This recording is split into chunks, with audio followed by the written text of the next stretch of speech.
30 years ago, I was working for free at a British utilities company just to get my foot in the door. Fast forward quite a few years, and by 2018, I was advising Fortune 100 CEOs on business transformation. I also went on to become the founder and CEO of CXO Transform, but that's another story for another day. So how did I get from working for free to getting paid very lucrative fees by some of the most successful corporate executives in the world? Well, the answer is by becoming a self-employed consultant, navigating the challenges and practicing what I preach when it comes to digital transformation. Now, I want to share the exact steps you can take to build a successful consulting career, whether you're thinking of staying employed or going solo. By the way, how did you first get started in consulting? Did you take a traditional path, or did you find yourself here kind of unexpectedly? Or are you considering whether to become a consultant? There's no escaping the fact that without adapting to digital transformation trends, consultants risk falling behind in a very rapidly evolving market. Clients today expect not only strategic guidance, but also a partner who understands how to integrate digital solutions that drive results. Failure to align with these expectations can mean missed opportunities, lost clients, and a weakened reputation. Now, digital transformation isn't just a buzzword. It's essential for survival in today's consulting marketplace. Yet some consultants mistakenly believe the transformation is something that only their clients need. Ironically, many of these consultants face the same challenges that they caution their clients about. Now, before we dive in, let's make one thing clear. Whatever your consulting specialty, being an expert in your field is a prerequisite. Your clients expect you to know more than their employees. If you only had the same level of knowledge as they do, why would they pay you? You need to bring unmatched expertise and insight to the table. Now, if you prefer the security of a stable salary and benefits, employed consulting may be the best path for you. Big firms like McKinsey, Deloitte, or Accenture, depending where you live in the world, of course, can pay between £50,000 and £150,000 a year or more. And there are thousands of smaller consulting firms that you could work for. But let's be honest, when you're with a large firm, you're basically an employee with a specific set of expertise. And there's less flexibility in how you run your projects or choose your clients. And you're called a consultant because you get sent out to your employer's clients to help them. Now, that firm sells your time as a consultant to their clients, and you get a small cut of that in your salary. On the other hand, if you're self-employed, you have the freedom to choose your clients, set your rates, make your own rules, and receive 100% of what the client pays for your expertise. But here's where many consultants struggle. They preach digital transformation to their clients, but they don't apply it to their own business. A lot of consultants post occasionally on LinkedIn and maybe other social media channels and wonder why they aren't getting clients. Well, it's because they haven't undergone the same digital transformation that they advocate for others. So, do you prefer the stability of employed consulting, or are you drawn to the independence of freelancing? Let me know in the comments below.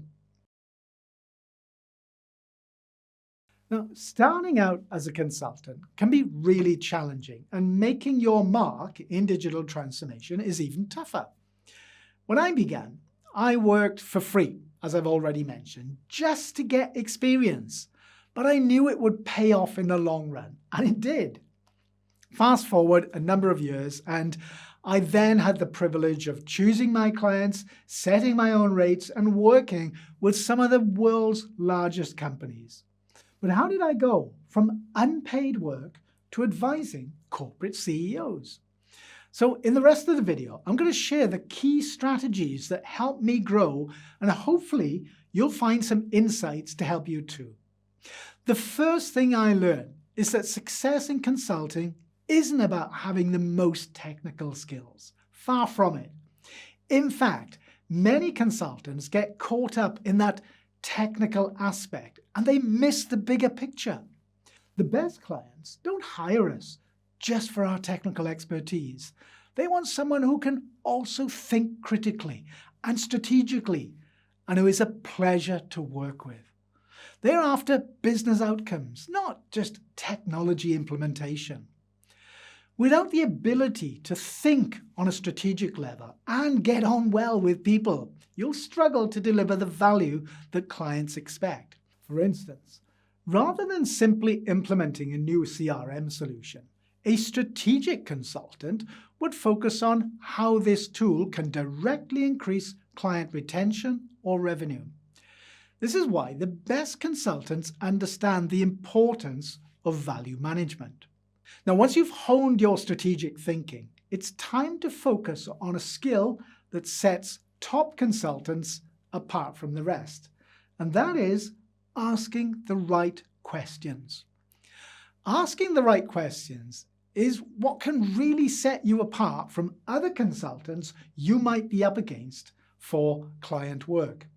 Instead of having all the answers, your role is to uncover the deeper business needs and guide your clients to solutions. And this is what leads to really high-value contracts. With these skills in place, it's also crucial to invest in yourself. Let's talk about why continuous learning is a must. In consulting, everything changes so quickly now. What worked last year might be outdated today, especially in digital transformation.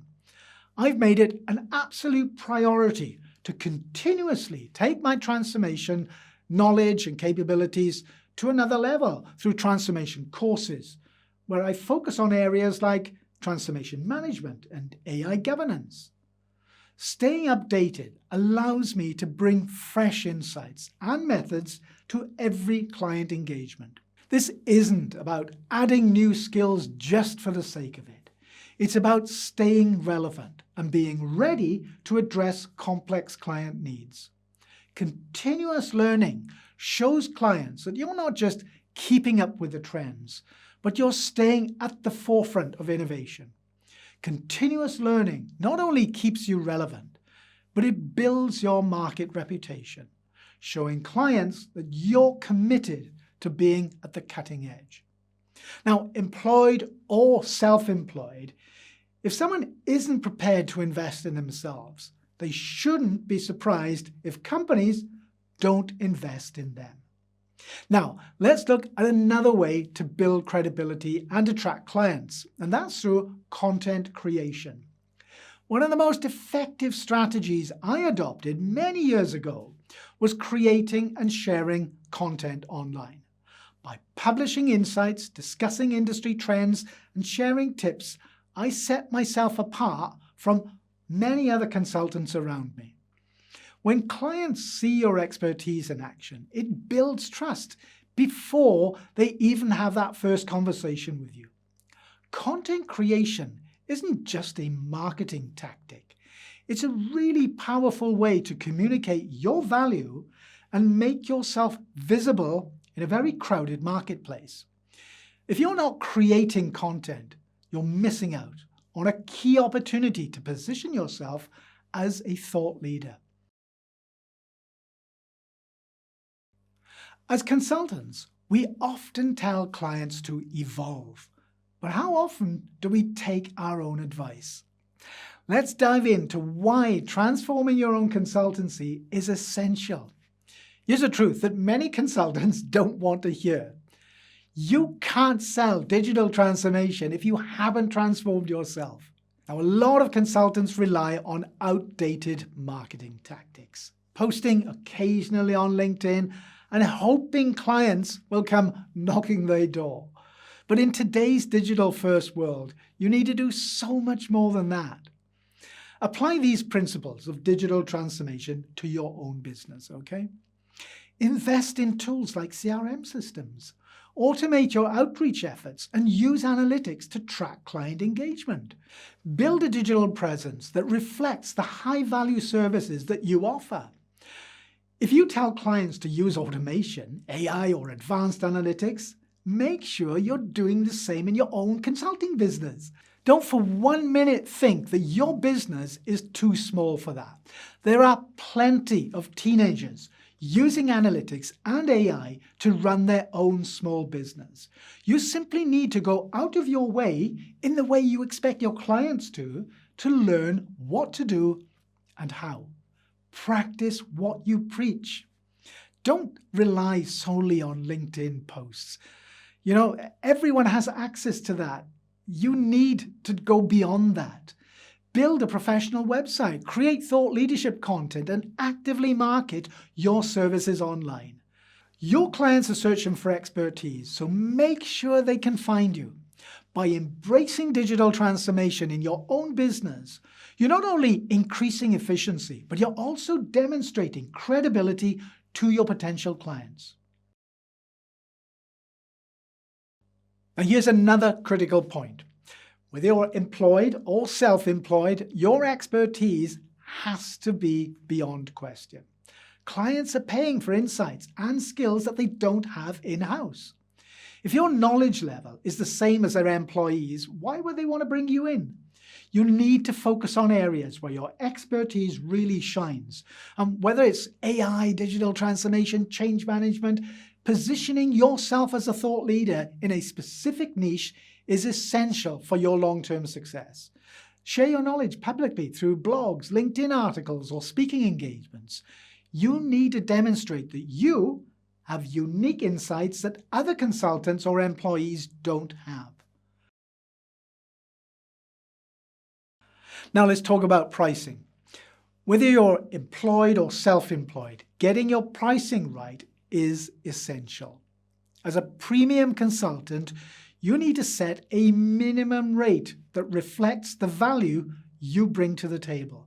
You're not just another resource. You're a strategic advisor. And clients will pay you based on the value that you deliver, not the hours that you work.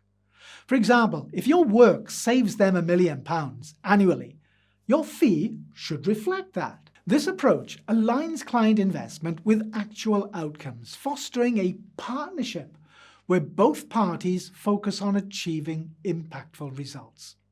It not only shows clients the true value you bring, but it also builds a sustainable consulting business model for yourself. So how confident do you feel in setting your consulting rates? Do you price based on value you bring to the table, or are you trying to compete on price with others? Finally, let's talk about the mistakes that many consultants make and how you can avoid them. Now, before you dive into consulting, do your best to avoid these common mistakes. Firstly, understand that clients don't care about the tech itself. They care about results. So stay focused on delivering business outcomes. Don't preach digital transformation to clients if you don't apply it in your own business. Your clients, as I've already kind of mentioned, who fail to evolve digitally in their own business will often struggle in today's market. So what's been your biggest challenge in consulting so far, and how have you faced any of these common pitfalls that I've mentioned? Something else to keep in mind is showcasing your case studies. This is absolutely essential because it validates your expertise. These real-world examples demonstrate how your strategies lead to measurable outcomes, making it much easier for your clients to see the tangible impact you can have. Metrics like time savings, cost reductions, or increased efficiency will give your case studies credibility. So whether you choose to stay employed or go independent, remember these principles. Focus on outcomes, build your brand, and lead by example with your own digital transformation. Now, if I can go from working for free to advising Fortune 100 CEOs, so can you.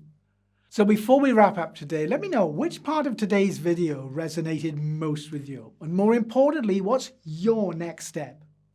Listen, if you want to take the first step towards building your consulting career, join us in Transformation Academy. You'll find a link with all the details right below this video. I'll see you in another lesson.